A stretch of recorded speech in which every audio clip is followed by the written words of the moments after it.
Luna sempre foi uma lutadora. Ela cresceu em um bairro difícil, onde a violência e o crime eram ocorrências diárias, mas conseguiu construir uma vida melhor para si mesma. Ela estava estudando duro na faculdade e já havia passado da metade do curso.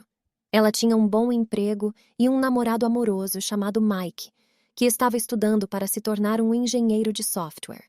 Ele era um cara legal e a admirava muito.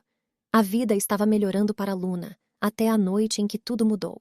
Tarde da noite, depois de um turno extra longo no trabalho, Luna estava voltando para casa. As ruas estavam desertas. Enquanto caminhava, uma van branca surgiu do nada e fez uma curva brusca na esquina.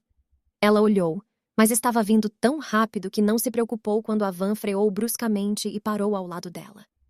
Sua mente não conseguia entender se era alguém que ela conhecia ou o que estava acontecendo. A porta da van se abriu violentamente e 3 homens a arrastaram para dentro do veículo. Ela lutou muito, chutando e tentando escapar. Luna gritou por socorro enquanto eles a espancavam e chutavam. Eles quebraram algumas de suas costelas. Outro homem envolveu o braço em torno do pescoço dela e ela perdeu a consciência. Um casal de idosos estava caminhando pela rua cerca de 1 hora depois, quando viram uma van branca acelerar pela rua e entrar em um beco. A porta da van foi aberta e eles viram o corpo de uma mulher ser jogado para fora e deixado para morrer no beco. O homem ligou para a polícia enquanto a van fugia. Ao acordar sonolenta e sentindo dor no hospital, Luna mal se lembrava de nada, mas fez muitas perguntas e a enfermeira prometeu que o médico logo estaria lá para contar tudo. Mais tarde, quando o médico entrou, ela foi informada de que havia sido espancada e violentada. Muita coisa não estava clara até então. Sentia que o mundo havia sido destruído por alguns homens malignos. Mas ela era forte, e por mais difícil que fosse, ela queria provar para si mesma e para seus agressores que eles não poderiam destruí-la.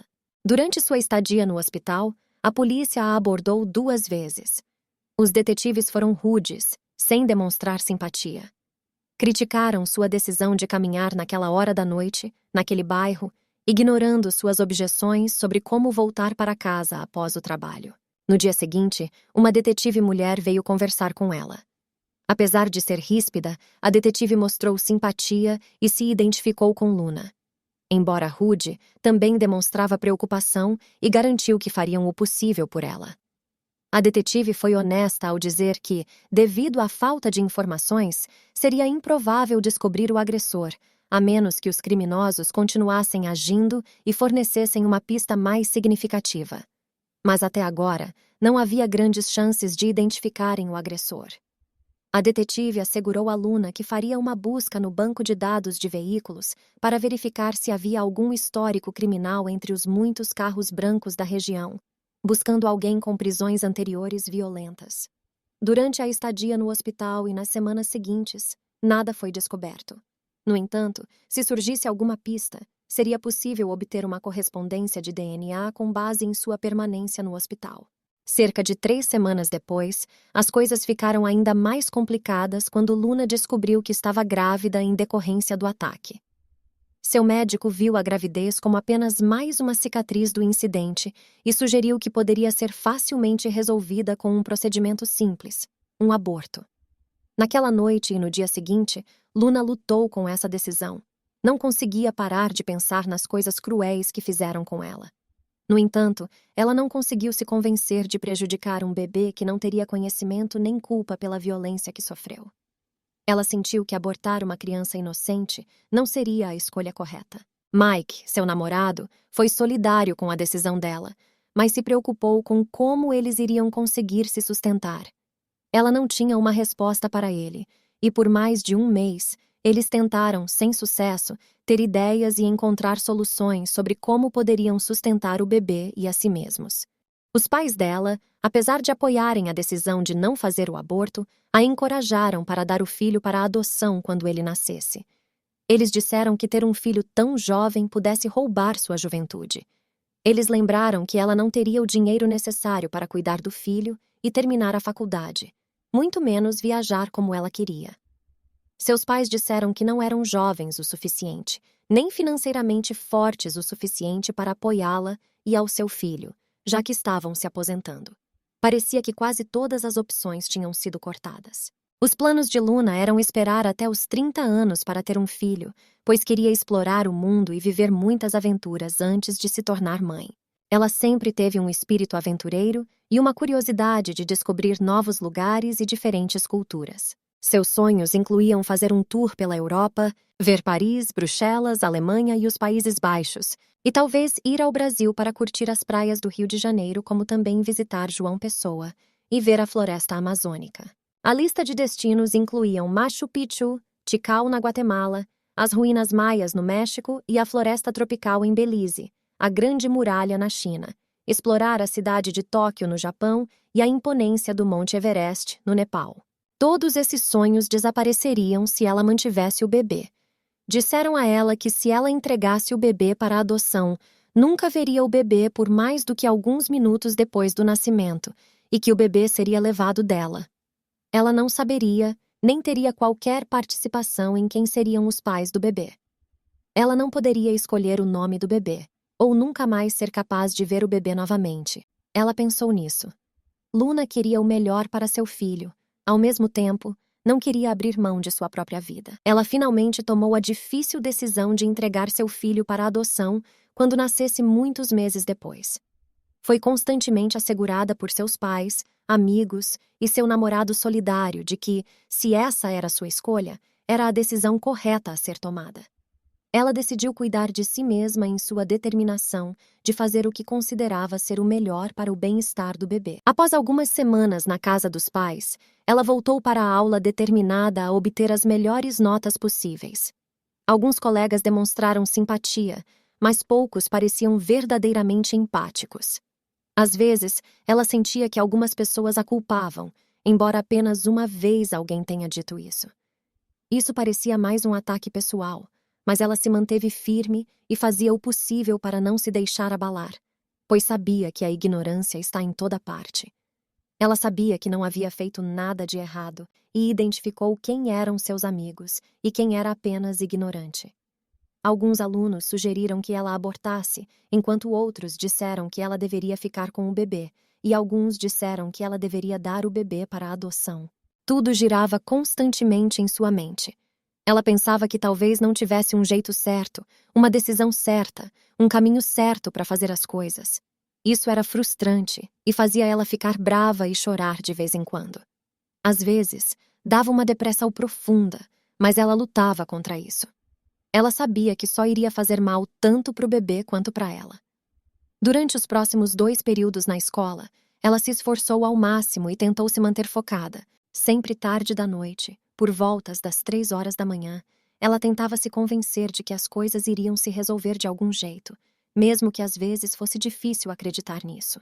Os meses e semestres na escola passaram, mas a vida não estava nada normal. Emocionalmente, ela se sentia muito mais preparada e estava convencida de que estava fazendo a melhor coisa ao dar o filho para a adoção. Seus pais a deixaram ficar em casa e ela parou de trabalhar. Só ia para a escola e eles puderam ajudá-la com o custo da mensalidade por um tempo. Na escola, ela estava tão focada que era a melhor aluna da turma. Ela estava fazendo uma graduação em jornalismo e adorava escrever. Ela escrevia constantemente sobre o ataque e tudo o que aconteceu em sua vida quando tinha tempo livre. Ela teve um desempenho tão bom na escola, com suas notas e com alguns de seus escritos, que conseguiu se candidatar e ganhar uma bolsa integral. Ela conseguiu que um de seus instrutores de escrita a ajudasse a revisar e estruturar sua história. Alguns outros instrutores que ela mostrou ficaram realmente impressionados, mas ela sabia que sua história não terminaria até ter o filho e entregá-lo para a adoção. Ela estava prestes a dar à luz em mais 2 semanas, animada com seu futuro e sentindo que ainda tinha uma chance na vida. Durante o horário do almoço na escola, ela não tinha muito apetite e atravessou a rua até um parque para sentar em um banco e curtir um pouco do lado de fora. Ela caminhou lentamente até um banco e sentou. Uma mulher com um menino de 5 anos se aproximou e sentou no banco ao lado dela e disse, em uma voz amigável, "Como você está?" Ela disse que estava bem e que estava dando uma pausa entre as aulas. A mulher perguntou como estava o pai do bebê e ela deixou escapar que foi violentada antes de conseguir se controlar. A mulher, que não parecia chocada e de uma maneira entendida, respondeu instantaneamente apontando para o menino que estava brincando ali perto. Eu também fui violentada. Pode ser realmente difícil e deixa você com algumas decisões muito dolorosas. Então, a mulher continuou dizendo que a decisão mais difícil de sua vida foi antes que seu filho nascesse. Ela acreditava que sempre veria seu violentador quando olhasse para o menino. Mas ela disse que assim que ele nasceu, ela se apaixonou por ele e agradeceu a Deus por não abortá-lo, como muitos a encorajaram a fazer. A mulher disse que agora entendia que a biologia não tinha nada a ver com a alma de um recém-nascido, que cada pessoa é única e que a criança nunca tinha e nunca carregaria o mal do homem que fez isso com ela. Ela disse a Luna que sabia que ela não se arrependeria de sua decisão e perguntou se ela havia escolhido nomes e se era menino ou menina. Luna pausou e disse que não, pois estava pensando em dar o bebê para adoção e sentia que quanto menos soubesse sobre a criança, mais fácil seria. A mulher parecia um pouco surpresa e disse que nunca havia considerado isso com seu próprio filho. A mulher continuou dizendo que a vida pode trazer coisas boas e ruins e que muitas vezes estão disfarçadas como o oposto, e você não saberá qual é qual até escolher o caminho. Ela continuou dizendo que com qualquer coisa pode haver momentos de arrependimento, mas nos piores momentos ela nunca mudaria de ideia. A mulher disse a ela que não queria e não podia tomar essa decisão por Luna, mas perguntou se ela se consideraria que seria uma boa mãe. Luna respondeu que sim, claro, pois sempre tentou ser uma boa pessoa. A mulher sorriu e se levantou, desejando a Luna tudo de bom, independentemente de sua decisão, e saiu com seu filho. Luna teve um momento de clareza em que soube instantaneamente que desistir do bebê seria a decisão errada. Foi a primeira vez que ela se sentiu verdadeiramente segura em relação ao bebê desde o terrível ataque.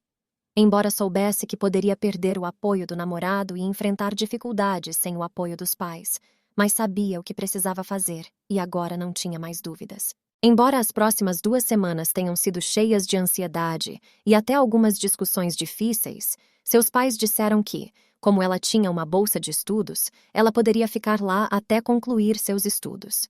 E assim Luna se formou, tornando-se a melhor aluna de sua turma. Mike a surpreendeu, pois, embora ele estivesse inicialmente um pouco chateado, ele revelou que entendia e havia ficado um pouco desapontado quando ela decidiu desistir do bebê, mas queria ser solidário com a escolha de Luna.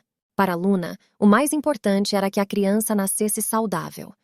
Como ela nunca se lembrou muito sobre os agressores, ela não sabia quem era o pai e nunca sentiu nada além de amor pela criança. Luna terminou o livro e seu professor a ajudou a publicá-lo. Embora não tenha sido um grande sucesso financeiro, foi suficiente para lhe dar algum dinheiro até conseguir um emprego. Além disso, ela poderia usá-lo como exemplo de sua habilidade como escritora. Mike e Luna se casaram logo após a formatura, e ela conseguiu seu primeiro emprego como escritora em uma revista de viagens. Agora eles poderiam viajar com o bebê. Mike arrumou um emprego remoto para que ambos pudessem ganhar uma renda enquanto viajavam, ficando alguns meses em vários locais, muitos dos quais ela sempre quis visitar, e muitos outros em lugares que ela nunca havia considerado, mas que eram ainda mais incríveis. Mais tarde, ela descobriu que um dos agressores confessou depois de ser preso por outro crime e entregou os outros. Todos foram enviados para a prisão. Esta não é uma história sobre viver feliz para sempre. Eles certamente tiveram muitas pequenas tragédias, problemas, discussões e todas as coisas que todos os seres humanos enfrentam durante a vida. No entanto, eles tiveram tudo o que uma vida bem vivida poderia lhes proporcionar e sabiam que, mesmo diante da má sorte, tinham muito pelo que serem gratos.